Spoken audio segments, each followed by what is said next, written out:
আছে আপনার ছাগল? এটি একটাই আছে আমার। তো আমরা গরুর বাজারের পরে ছাগলের বাজারে চলে আসছি। ছাগলের বাজারে একটু বড় ছাগলগুলো আমরা খুঁজতেছিলাম, বাট বড় ছাগল যেমন চোখে পড়তেছে না, তারপরেও দেখার চেষ্টা করতেছি। আচ্ছা, এগুলো কি স্টক হচ্ছে? হ্যাঁ হ্যাঁ হ্যাঁ, কোথায় যাবে এগুলা? ঢাকা যাবে ঢাকা। ঢাকা যাবে? ঢাকা কোন বাজার যাবে এটা? এটা উত্তরা। উত্তরা যাবে। কয়টা ছাগল কিনছেন? 200। 200 ছাগল কি আজকে পাঠাবেন? আজকে পাঠাবেন? আচ্ছা, আপনারা কোথাকার ব্যাপারী?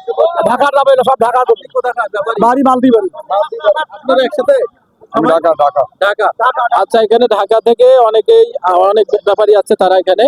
এবং এই যে ছাগলগুলো দেখতে পাচ্ছেন, আপনাদেরকে যদি দেখাই আমি, তো দেখেন যে এই যে ছাগলগুলা যেগুলো আপনারা দেখতে পাচ্ছেন, এগুলো হচ্ছে সবগুলো ঢাকা যাবে আজকে।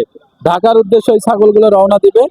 আর এখান থেকে ক্রয় করতেছে বিভিন্ন জায়গার যারা আছেন, তারা পাইকার আছেন, তারা এখান থেকে ক্রয় করতেছেন, ক্রয় করে ছাগলগুলাকে নিয়ে যাচ্ছে। এগুলো সব আপনাদের?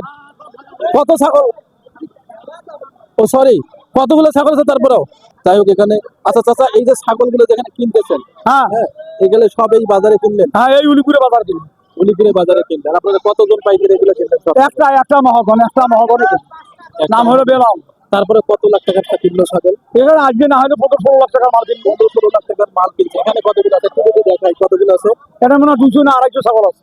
200 বা 250 ছাগল এখানে আছে, বিভিন্ন জাতের ছাগল। এখানে কি কি জাতের ছাগল আছে চাচা, একটু বলবেন? কি কি জাতের ছাগল এখানে, কি কি জাতের ছাগল দেখাচ্ছে? এখানে তো খাসিয়া, ধলা খাসি, কালা খাসি, সাদা খাসি। এগুলো জাতিরা? হ্যাঁ।